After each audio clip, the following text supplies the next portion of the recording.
in this new economy, there's only three ways to succeed. Get niche, get big, or get out. And it's been really interesting as I've seen the market move on several occasions, right? We saw Convergence 1.0, things went IP. And every market then, if you're a telecoms company, security company, you had to decide if you were gonna do this jump, and if you weren't, get niche, get big, or get out. You either had to have this buy and build model that we've seen people get big. We either go niche and become a particular specialist in a particular area, or do you know what? I'm just going to check out. There's plenty of money in the market still at the moment. Prices are still really, really high at the moment. They're not going to be high for, I don't think, another 18, 24 months. We're going to see a big drop. The whole AI thing starts to kick in. The choices for them are still the same choices that they've had on get niche, get big, get out. Scale Up, the podcast for driving growth in your MSP, delivered by industry experts. Welcome back, everybody, to the Scale Up podcast. Today, I'm joined by Phylip Morgan from Pax 8, and today we're going to talk about mindset, skill set, and tool set. Hi, Phylip. Amazing to have you here. Tell the audience a little bit about you. Some people might not know who you are. I don't know who they are because everyone knows who you are. But a little bit about you. Well, it depends how far back you want to go, but I'm a farmer's son from West Wales, and I hated farming. And I would like to say that I became the world's first managed service provider when I was selling contracts on typewriters. So I predate the PC revolution. My first PC was running PCW and CPM, and that became MS-DOS and everything else. So that's my background. And today, I'm at Pax 8, which is been quite a journey. That's before my time as well. Mine was Commodore 64C was my first device. Yeah. So that's probably 5 or 10 years after you. Yeah, so in the home market, I was on a ZX80. So that was first ZX80, Spectrum, Sinclair, and then ZX81, Spectrum, etc. So that was around the same time, right? Yeah. I think you were maybe about 5 years after me. 5 years after, yeah. So now we know how old you are. Yeah. So you went from MSP world to the dark side, vendor world. Ooh. Why did we make this transition? I think a lot of it is about, look, you and I, our dopamine is helping people. I used to think it was making money and everything else like that. But I discovered I actually get a dopamine hit out of just helping people. So you as a coach, when you get that feedback that you've helped somebody, it's a great thing. And so for me, it was, I've been helping a lot of these customers. And then I was involved in Network Group that you're probably familiar with. Yes. I joined that as a member, and I'd also joined an office products group as well called Nemo. And I found that, there are all these kind of business owners, and we were all sharing stories and everything, again, helping each other now. But it was using scale, right? It was scalable model. Yes. And so then my journey over eventually in 2010 being asked to come and lead Network Group. So I was now leading my peers in the industry, which was a challenge in itself. And I just realized that the way I can help small businesses the best is by building them the platform and the ecosystem that they need. So I am convinced right now, so I'm going to give a little bit of a shout out to Pax 8. Yeah. But I'm convinced that a small business owner, wherever they are, all over the world today, is best served by a Pax 8 partner locally in their area. And so we're building the platform and ecosystem to make all of that happen for them. Yeah. So you've gone from a farmer's lad to traveling the world. Yeah, crazy. Literally never spending any time in your own bed sort of thing. Well, half the time in my own bed, I think. Yeah. Yeah, bonkers. So what, in that transition, what do you think was the biggest unlock that you did that could then enable people? Well, I think the biggest unlock is actually just getting through the horizon or glass ceiling that's in your own mind. So we all suffer a lot, don't we, with kind of imposter syndrome. No. And I would say for me, that personally has been the biggest challenge for me, is overcoming my own insecurities, right? Yeah. And I've done quite a journey around all of that. And I think that's the same for most small business owners, right? And every business, even Apple, right? Yeah. Or, and Tim retiring today, isn't it? You hear that news coming out. It was the world's first $1 trillion company, but it started, in a garage, or, the famous US stories, isn't it? They start. So I think every business has been a small business at some time or other. The only difference is the belief, the vision, the leadership, all of that. So the biggest transition for me has been scaling, understanding teams, understanding leadership more better, and it all depends on you as a leader to grow or stay smaller and stay operational, right? Yeah, because you've got a global team now that you can't even touch.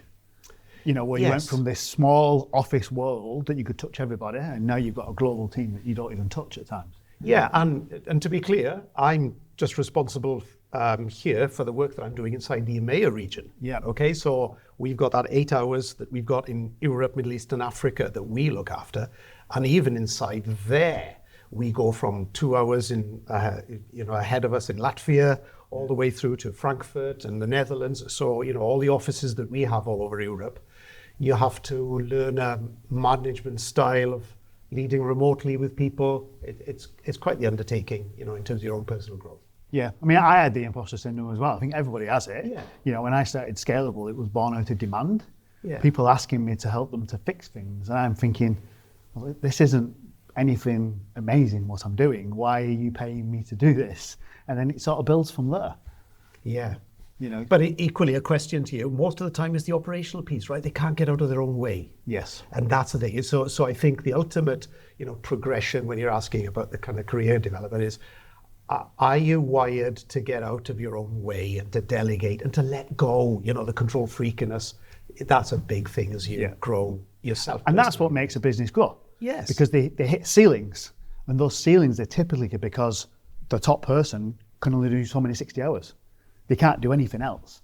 So they have to let go of something to allow themselves to go to the next level. If they want it. Yeah. Because there's many lifestyle businesses that you and I know, right? That are 20-man shop. Yeah.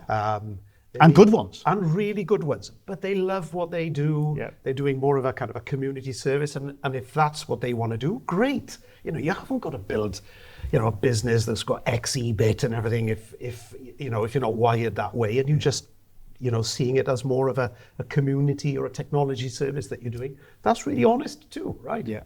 I'm not wired that way. Yeah, I think there's an interesting one as well, that a lot of people are reaching for stars, but they don't know which star and how much. I've had a realization of that myself, that actually I don't need anything that's huge for me to be successful as an individual. So what does success look like, and what do those numbers need to look like, or how many people do you need to touch? What does success look like? Typically when you dig that down as an owner, they're doing 60 hours a week, burning themselves out, pushing themselves solid, but they don't actually know for what. Yeah, yes.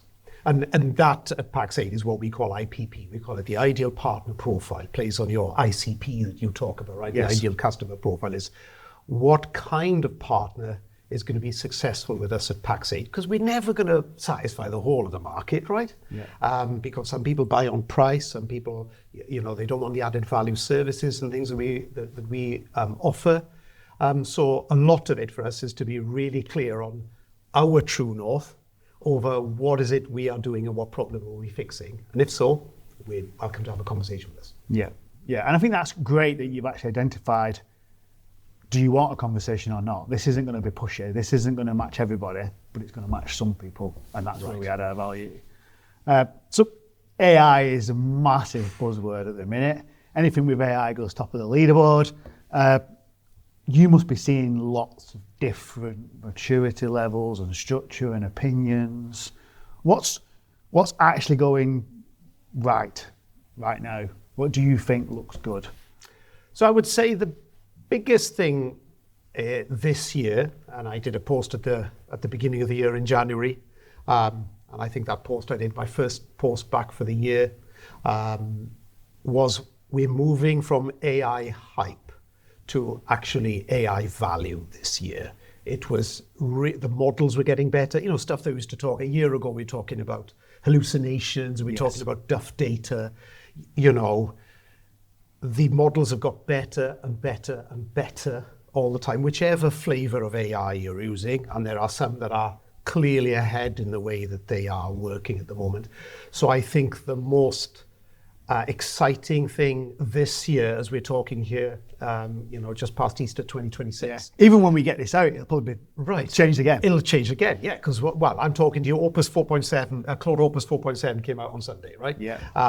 And this is already going to be out of date in a couple of months' time. Yeah. And that race that's going, regardless of the hyperscalers and the models that they're using, the models are getting better and, more importantly, are helping you and I be more effective in our chosen life mission.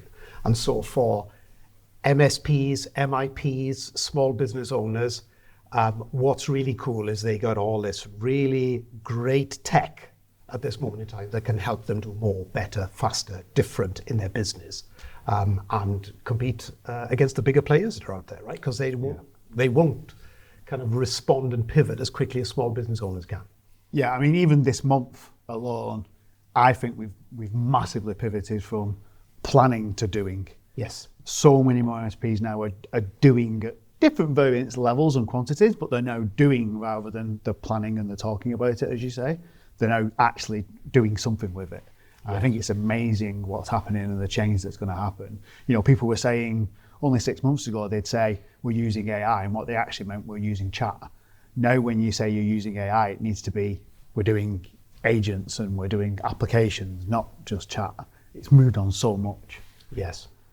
I remember having a conversation at a bar, as we do with MSPs, a conversation at a Mexican bar with our CEO, Scott Chasen, in 2024. And we were talking all things AI, and he's a huge futurist, is Scott, as you know. Yes, I've seen him on stage.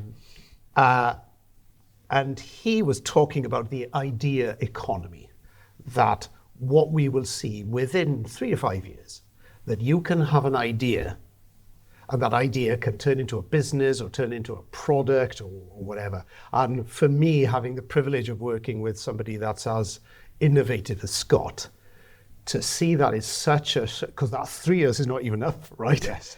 And that we are there, like you say, delivering a business outcome or helping with planning, that we are entering the idea economy. And you heard him then in 2025 say on stage, that we will see a $1 billion company in the next 10 years. And I think he's right.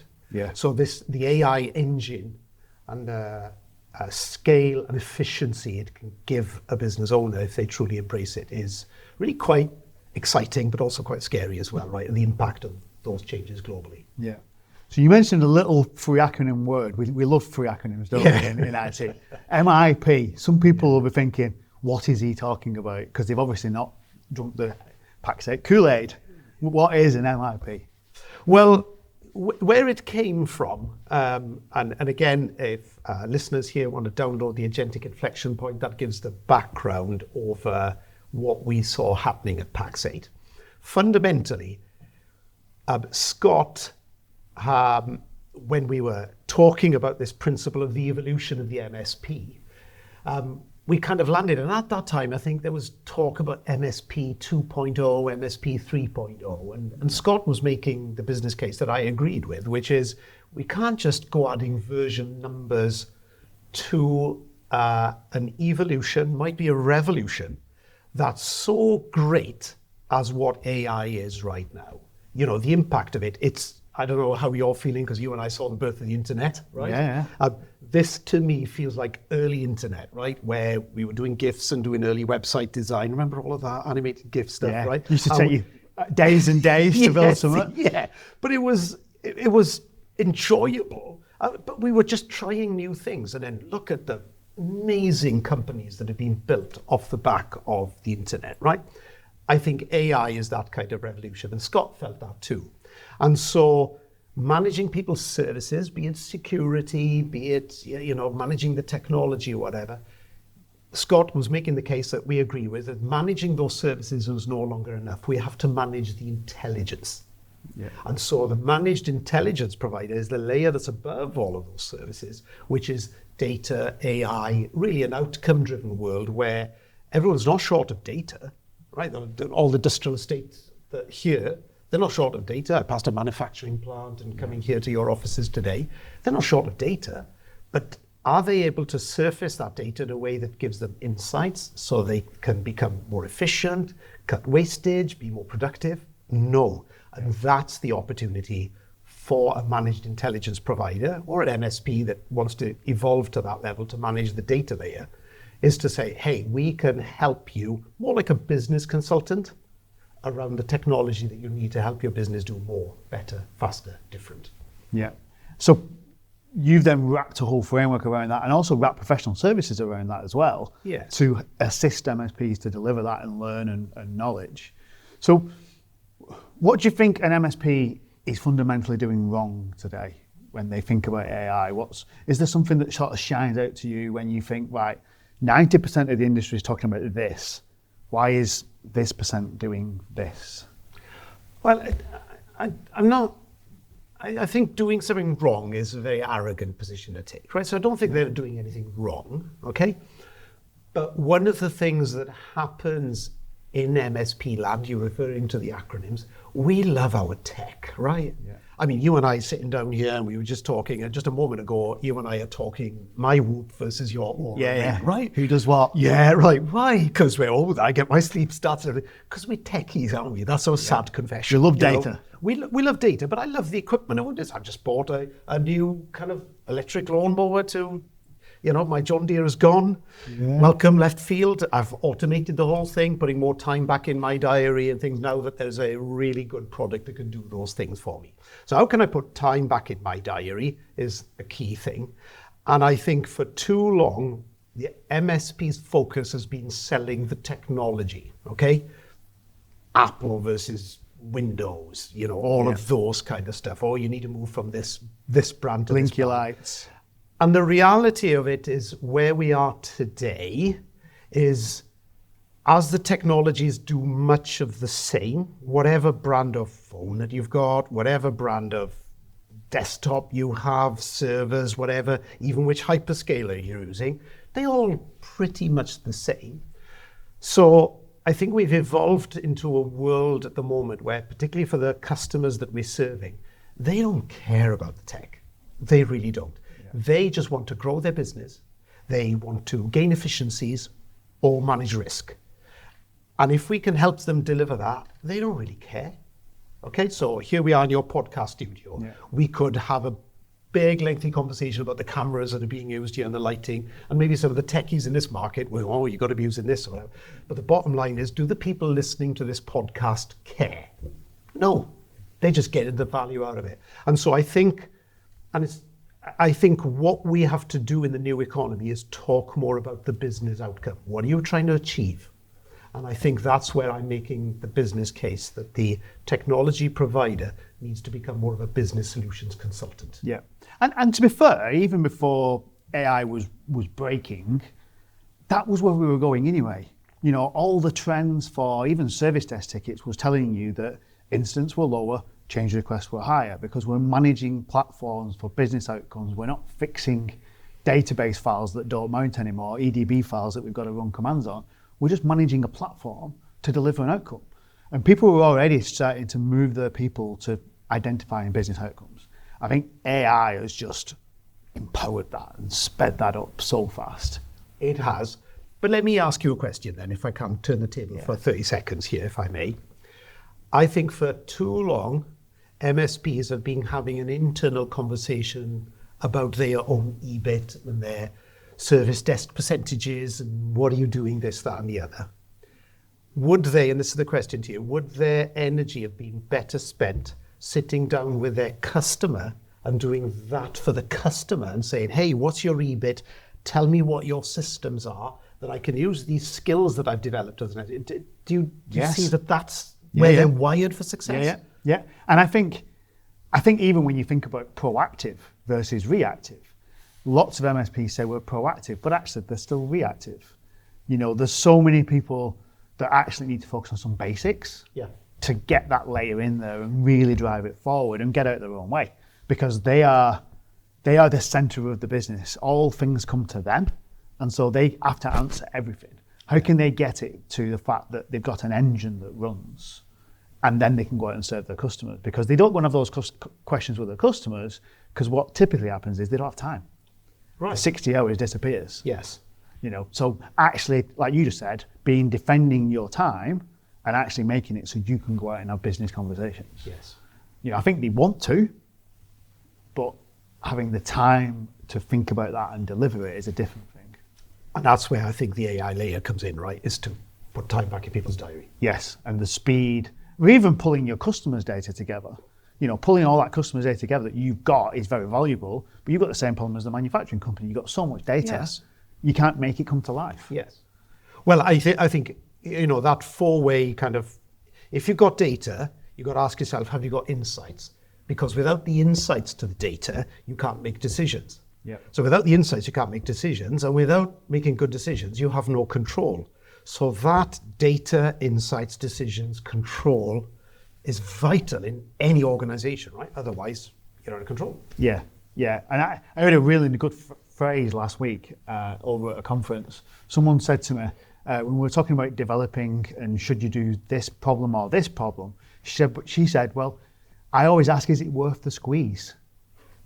I was like, what is that? And she was like, well, when you squeeze something, how much juice do you get out? Is it worth the pressure to get the squeeze, to get the juice out? So if you look at two problems, one gives you a full jug, one gives you a half a jug, we'll do the one that's got the full jug. Yeah. And I think that's one of the problems in the MSP world is we run after the things that are in front of us. Right. We don't actually systematically go, which are the biggest things I'm going to get the most value out and spend the time in that thing. Agreed. And I think that's a problem with AI that is actually negative to AI. What I'm seeing is lots of people spending a lot of time inside AI, but not achieving an outcome because they didn't actually define the outcome before they went into it. True. So people need to think about actually what is the business case? Is it worth the squeeze? What is the thing we're trying to do before I actually attack the AI? Otherwise, I'm just going to sink a lot of time into this and not get value out of it. Yes, agreed. So, massive pivot at the moment. Biggest opportunity for an MSP is moving into this AI world.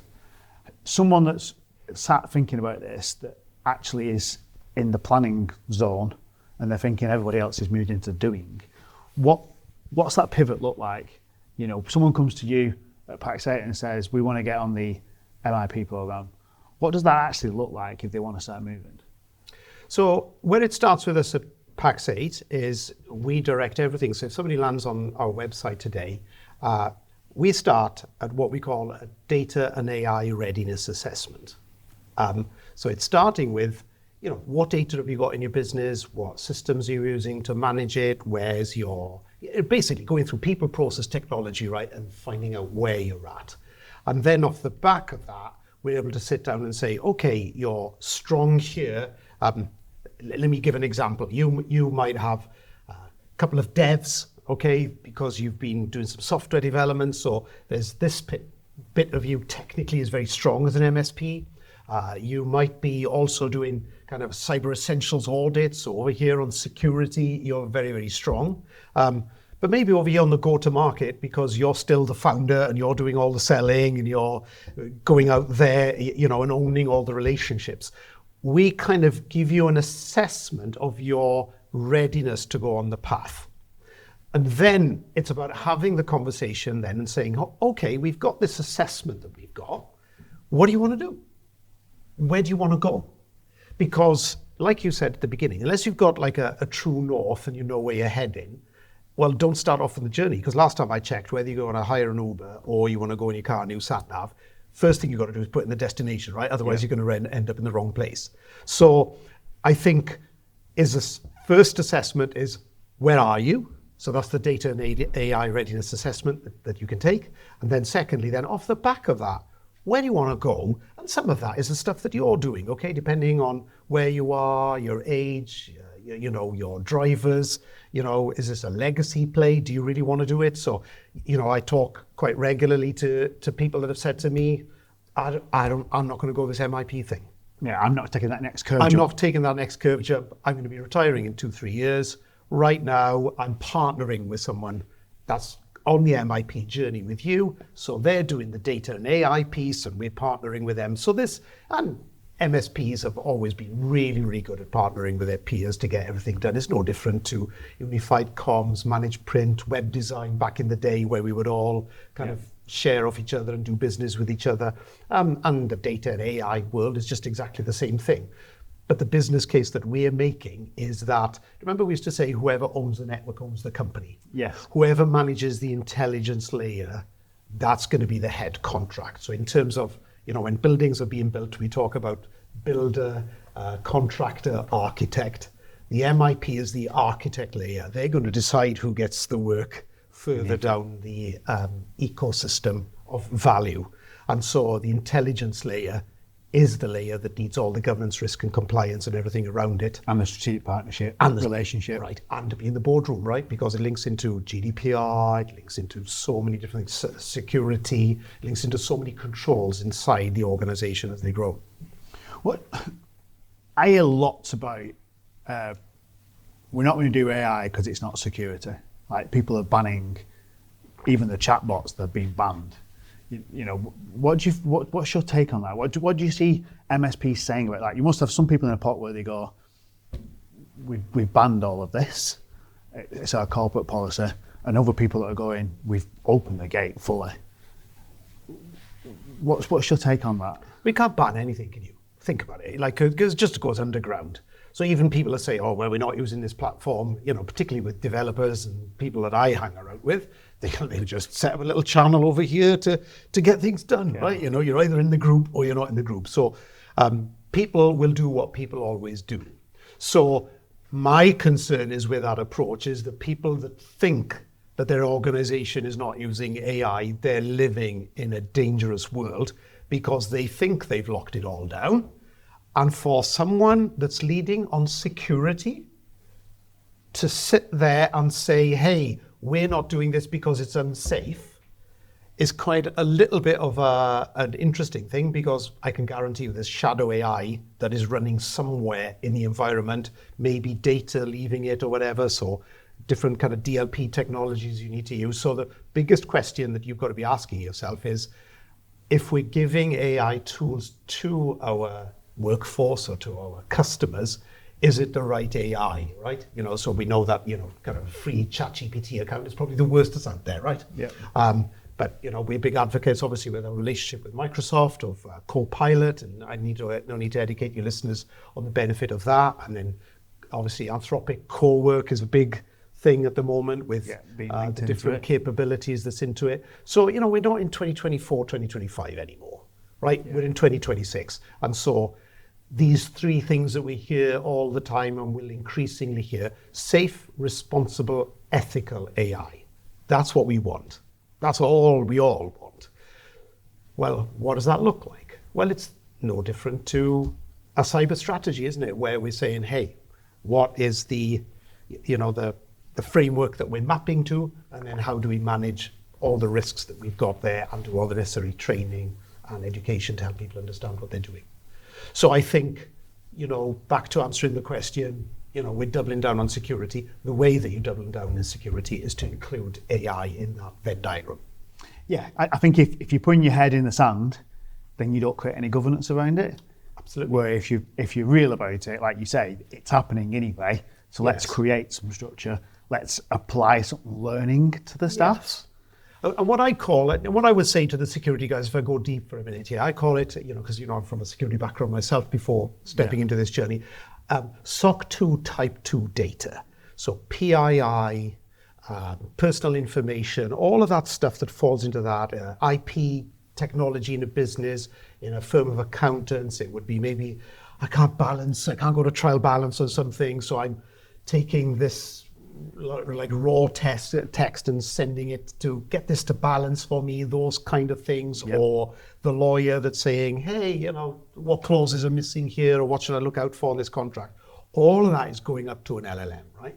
So that's where the risk is coming from, is data that's leaving the environment, that's breach of a lot of customer contracts and everything, and you might be doing it without you knowing. And a lot of that might be what I call puppy dog problems, right? And puppy dog problems are, they were doing something that they didn't know, so we just got to potty train them a little, right?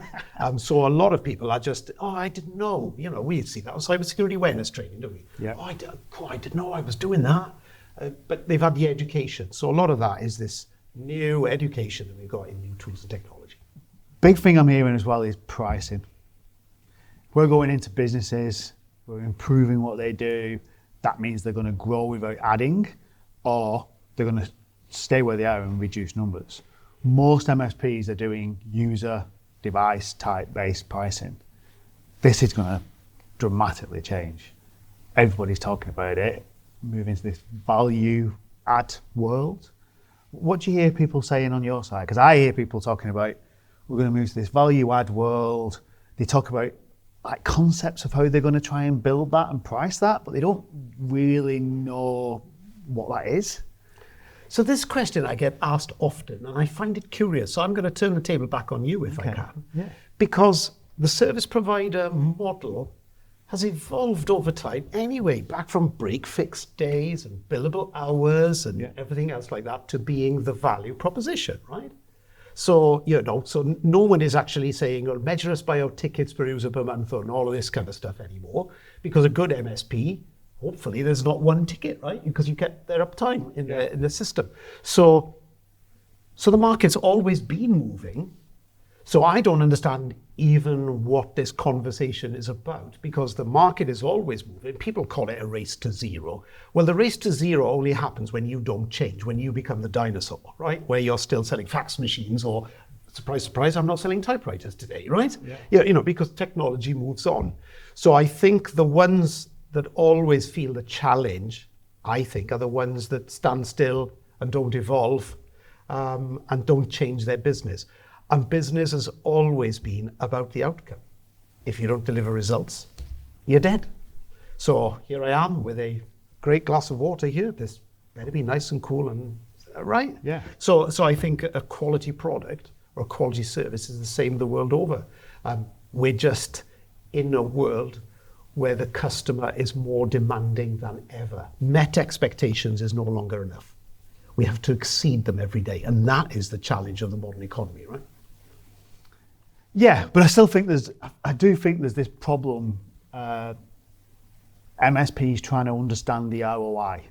What ROI are they delivering? Like I heard someone last week say, we built an application for someone, we charged them 100 grand, but actually within the first quarter, they'd tripled that saving inside the business and we should have charged them more, sort of thing, to deliver that outcome. So I think there's a big learning curve about outcome-based pricing versus we're going to charge you per user per month. I think there's a big, it's still another evolution that we've gone through plenty of evolutions over time, but I think there is a big one coming, because otherwise, if you don't take that evolution, your prices are going to go down. Your profit's going to go down. You'll still have the same people, if not different people. So I think there's a big evolution coming where we're actually going to have to start thinking about what is the ROI we're delivering. Because I don't believe most MSPs are pricing on ROI today. I don't think they're having a conversation about ROI today, but I think we're getting into an outcome-driven world that might be. Maybe let's talk about marketing at the moment. That's probably the sector that I think is going to change the most with AI. That now, instead of doing that kind of cold calling or whatever it is, that we're maybe entering a world, definitely, I know of a couple of marketing companies that are doing it right now and saying, hey, we'll do a contract, we'll offer our services for free, but pay us on how much we grow your business. And now there's a trade-off there with your ability to be able to convert that revenue, but they're doing all the lead gen, they're building out of their stack. Now, let me ask you a question. If I'm sat here as a marketing agency that could treble the revenue of scaleUP, your company, in the next 3 years, what would you pay me? What value is that for you? And I think because the tables are turned then, and you've got a model that you say, so I'm not going to pay you anything. I'm not taking you on the L of my P&L here. You're going to do the services for nothing and just pay me out of upside. You go, yeah, you're going to go, where do I sign? Yeah. So I think these things that's around growing your business, gaining efficiencies and managing risk, that's, I think, the model that we're heading towards, that everybody is going to be a part of. I mean, we do the same thing. I sort of say, put your money where your mouth is. So we will go into a business and they will say, we're doing X margin on professional services. And I'll say, I'll double it. if I double it, will you give me X for doubling it? But then you contain that double forever because I've built that process and system for you. They sign straight away, obviously. Yes. Because if I don't double it, you're not paying me. Right. And if I double it, I'm just taking a slice of what I've given you anyway. Cool. So take that one step further. What does the MSP need to do with their customer that mirrors that approach? That's the answer to the question. Yeah, right? exactly the same thing. Yeah. But you need to have that level of conversation and ability to diagnose that problem and then put your money where your mouth is. Yes, and the problem that we have at this moment in time is where the market is at. So where the market is at is, well, how do I quote for that? Well, where the market is at is X pounds per user per month. Yeah. And that's what's going to go out the window is those models. And they have to go out the window really, because we know that user count is going to go down, definitely white collar, right, as a result of AI. Yeah, yeah. So what we see a lot of is people trying to eat their own dog food first. Have you heard of that phrase before? Yeah, I don't like it. I've never eaten our dog food, have you? I've heard of Martin Thomas uses the phrase drink your own champagne. Yes, that's a and good I one. prefer that one, but Yeah. I'd never eat my own dog food. Yeah, yeah, and I think that's what we should be doing as an industry. Yes, yes. We should be looking at ourselves and saying, right, how can we help this to run our business, deliver this. The only problem I have with it is, where do you stop? So if you build an application to do a function in your business, should it be only a enabler in your business but not the root thing? Or are we going to get to a world where people start building the root item? Like, are people going to start building their own PSAs? Or are they just going to sit on the surface layer and start enabling data and things that they get from that? Where do you think it's going to go? Like, should people be doing this or should they not? Well, I don't think those are life-changing questions again, because those have always been the same place, right? Where, hardware and software. That's the world that you and I were brought up in, right? I was doing netware and stuff back in the beginning. And then I had to make a decision when networking and everything, was I going to do that? Was I going to do server? I made a decision, I was sharing with you earlier, that we weren't going to do any web development. We partnered with a web design company in the early stages, but it got to a place that I was turning away so much business, and then my existing customers were coming back to me saying, can you recommend anyone? Because the company that you suggested I go with, they were rubbish. And in the end, we found that our biggest opportunity to start something.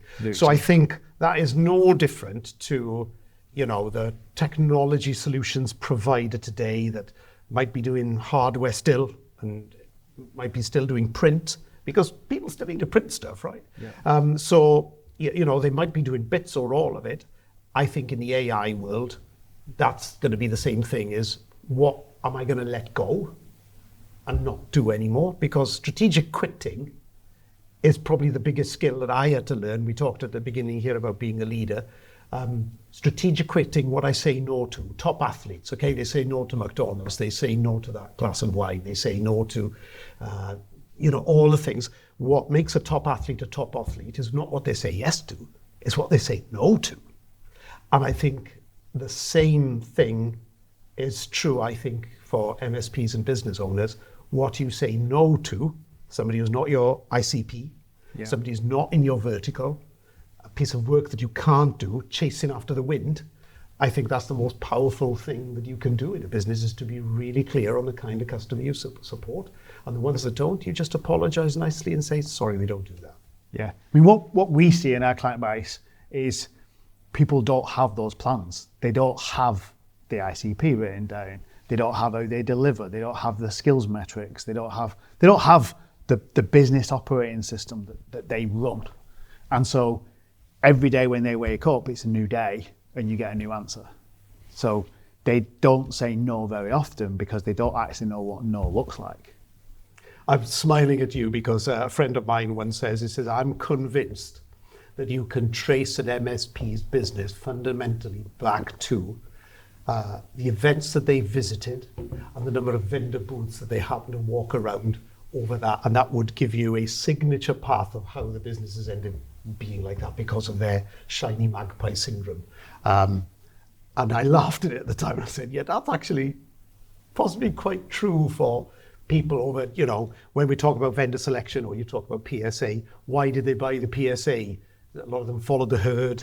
A lot of it, you know what I mean? So I think the decisions over why you need to do what you're doing in the business is critical, what you say yes to and what you say no to. I agree.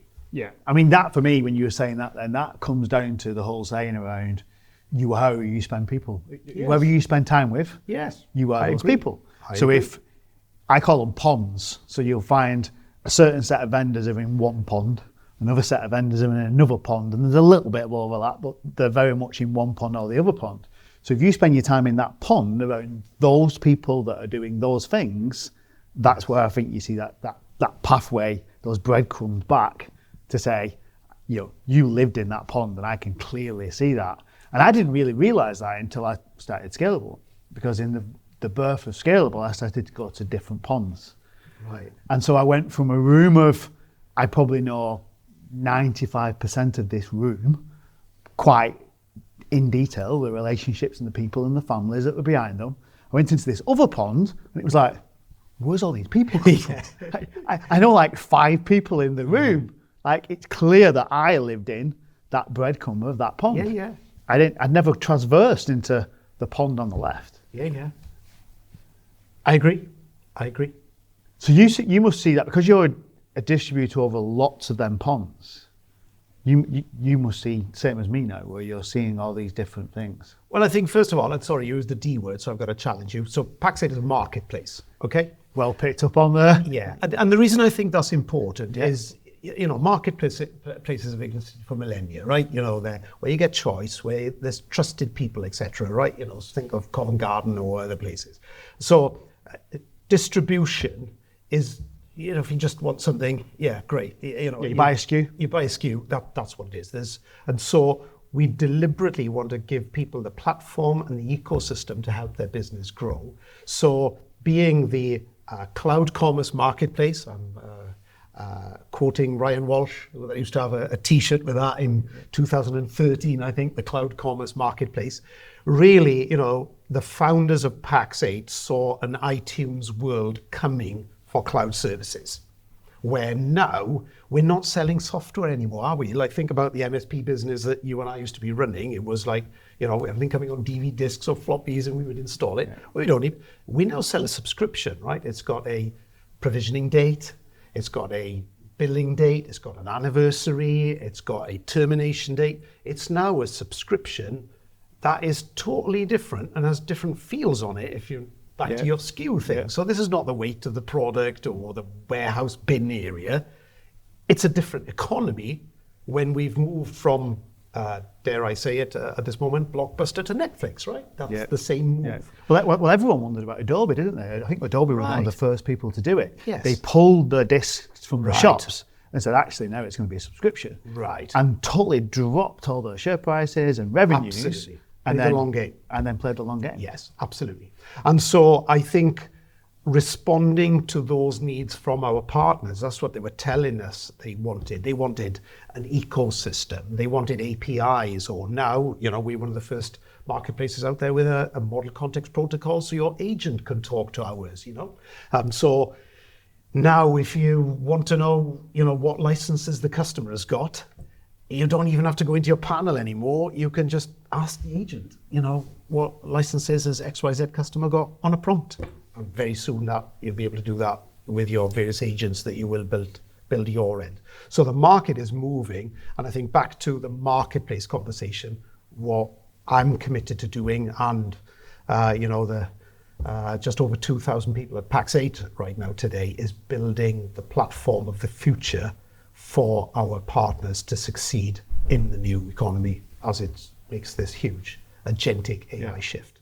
And I like the professional services angle behind it as well, because you're not just doing that marketplace, the subscription, etc., but you're also going, and here's engineering and skills and information that will enable that. When I was an MSP, I would have died to have Pax8 because most of us as an MSP, we'd made a decision to build our stuff around Microsoft. So it was great. I had all these engineers around Microsoft, but I had no AWS skills. So the customer would come and say, hey, I've got some ERP system on the factory floor that's linked to some AWS stuff here. Can you help support that for us?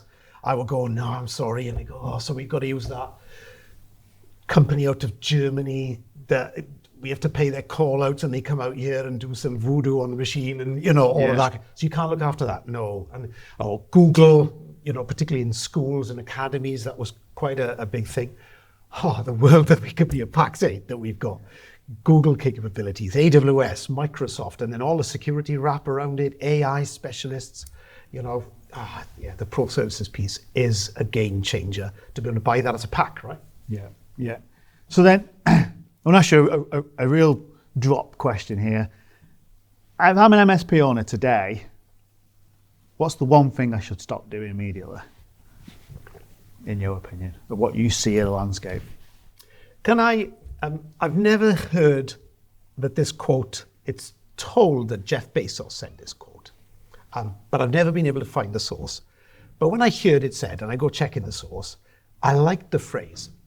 And it was at the time, maybe 04, 05, they were really taking a hold of the market, putting bookstores out of business.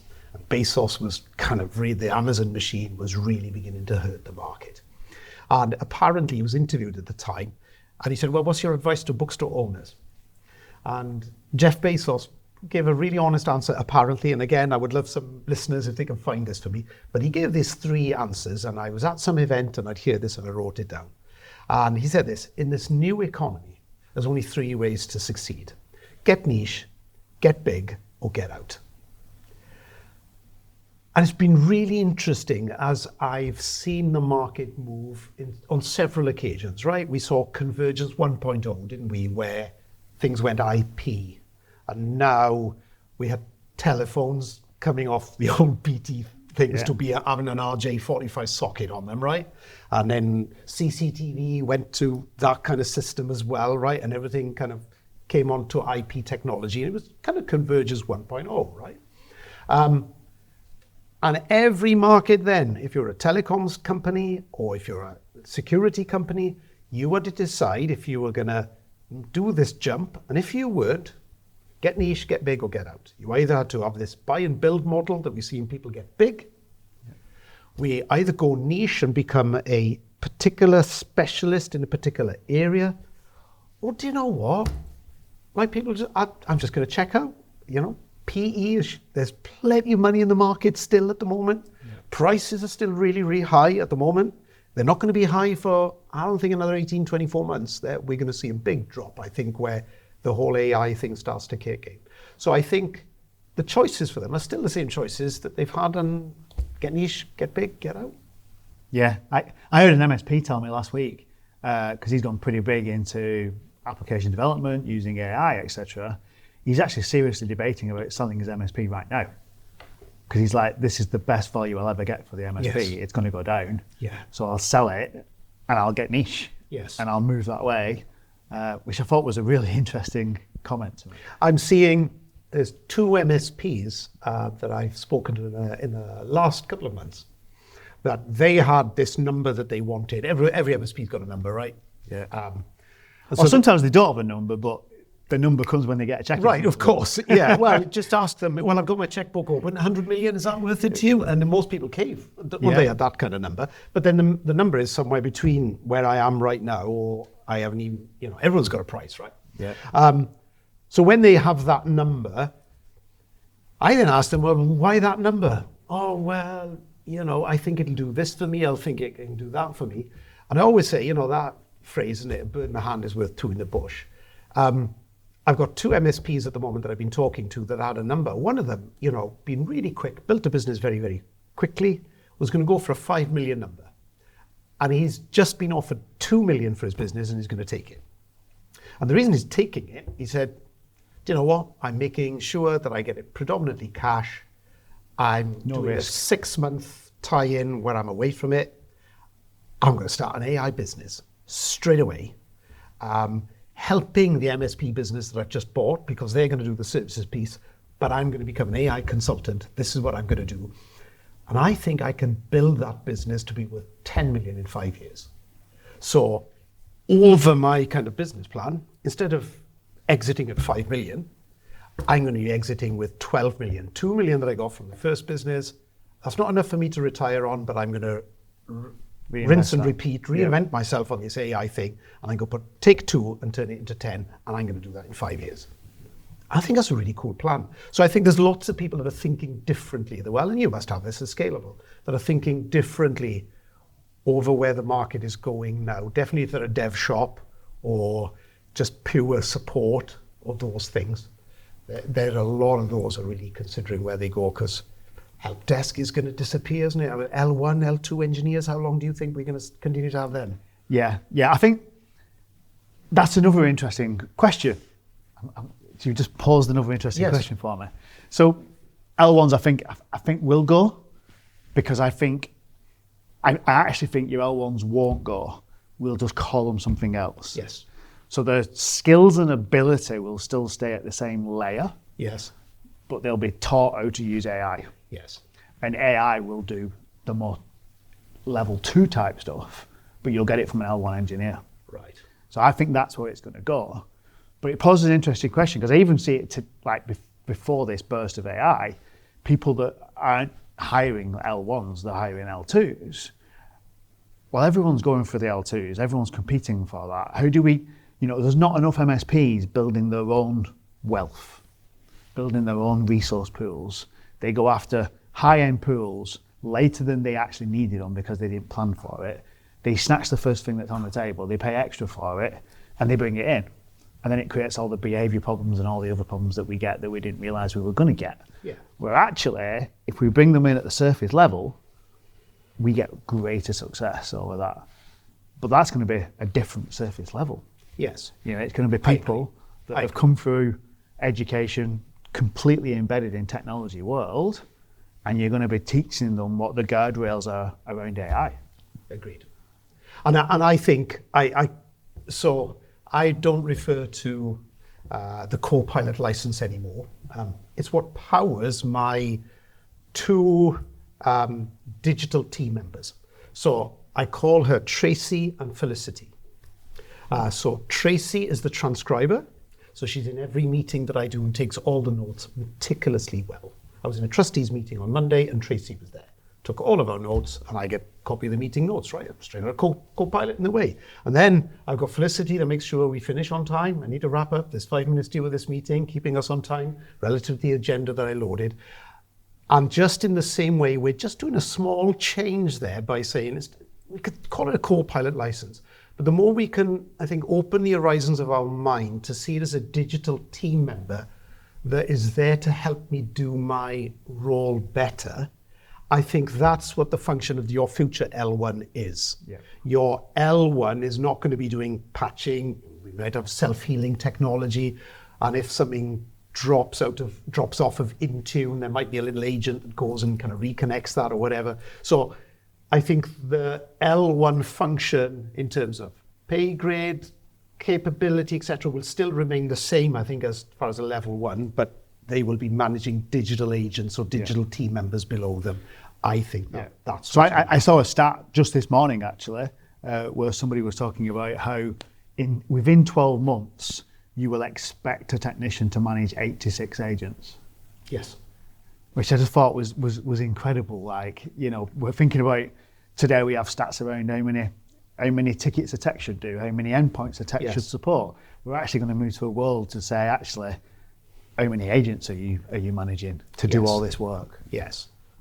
And that's where I am right now in my new role. So as CRO, my previous role that I moved out of 18 months ago, I had nearly just over 200 humans that were on my team, right? I've got I've got 1 colleague that I work with closely at the moment, who is Santa, my business partner. But the rest of it, I've got agents that report into me. They're brilliant at their jobs. I give them direct feedback, and they'll change tomorrow and do it differently, but they're 24/7, 365, never need a holiday, don't phone in sick. You know what I mean? So I think this is the new economy that we're entering at this moment in time. That's very, very exciting, but there's a change curve that we have to do in our own mind of getting rid of that old way of thinking and working.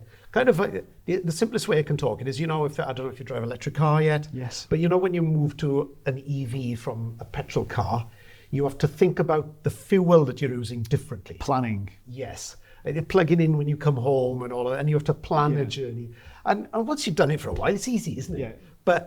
And it's that shift change of just thinking differently. And at PaxAge, we talk about this 3 elements of it, which is a huge work of transformation that has been led by our people team. We call it mindset, skill set, tool set. So back to your L1, the challenge is first is, does the L1 want to change? Because if they don't want to change, that's a mindset issue, right? Yeah. So you have to embrace the change. Well, that's the change of mindset. Then you move into skill set. So now what we're expecting of you as an L1 is different.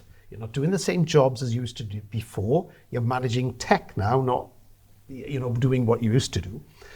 And your tool set is changing as a result of that. So this 3-way change, mindset, skill set, tool set, is critical.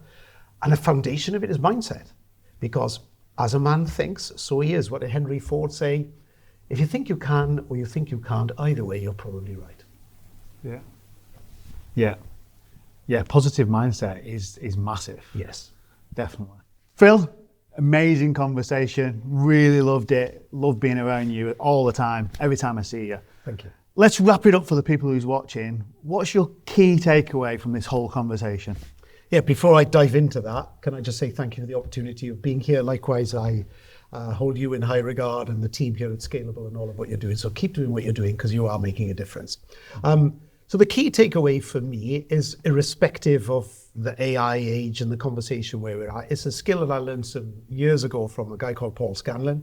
And it was the skill of strategic quitting. And the principle that's around strategic quitting is, think about a menu that is at a restaurant. If it's got 7 or 8 starters, you have too much choice. Right, exactly. And then you're dithering. And the problem is that's built on 2 things. Food envy, because you're scared that you're going to order the wrong one, and buyer's remorse, right? Those are the principles. So the best restaurants have a smaller amount of starters. That's actually strategic quitting, right? Covers waste in the restaurant. Can an MSP do that with their products, services that they're moving as we move towards AI? What do they need to quit doing and take off the menu and say, we're not doing that anymore, and replacing it? Because you can't carry on adding to the menu because your customer is going to just not know what to choose. Yeah. So I would say my biggest takeaway for the last 30 years has been the skill of the MSP owner, founder, leader to strategically quit what you say no to. Yeah. Much harder to say no, especially when most people are in this world because they want to please, they want to help people. Right. So saying no is really difficult. Yeah. So my one is, where we are right now with this burst of change of world and AI, I really like your analogy of the mindset, the skill set and tool set, because I feel a lot of MSP owners will be a lying about it and they will force it onto their team before the mindset has changed. Yes. And definitely before you've skilled them up to use the actual thing, and then what tools are you going to use? So I think they will do the normal thing, which is throw a load of grenades and expect it to work. And I really like that structure of adapt the mindset, get the buy-in first, then move on to skilling them so they can actually have the right ability, and then get the tool in front of them. Yeah, I like that too. It works. So, love your number one thing there, Philip. Where can people find you if they want to actually have a little bit more insight into what you're doing? Well, I'm really fortunate. My dad named me the Welsh way, which is Philip with a Y. So all you need to do is go into your LLM of choice or Google it. Just type in Phylip Morgan, PHYLIP Morgan, and I come up on all the search engines. And there's no duplication. There's no duplication. You can land on my website, LinkedIn, Twitter, Facebook, whatever. Just pick whichever one you want to have a conversation with me. I like to be the most contactable man on the internet. The only Welshman contactable on the internet. Spelt Phylip Morgan, yes. And if you really liked this conversation, we've got some more content for you on our podcast channel. The great one to look at is Morgan from Halo, where we talk about AI and automation.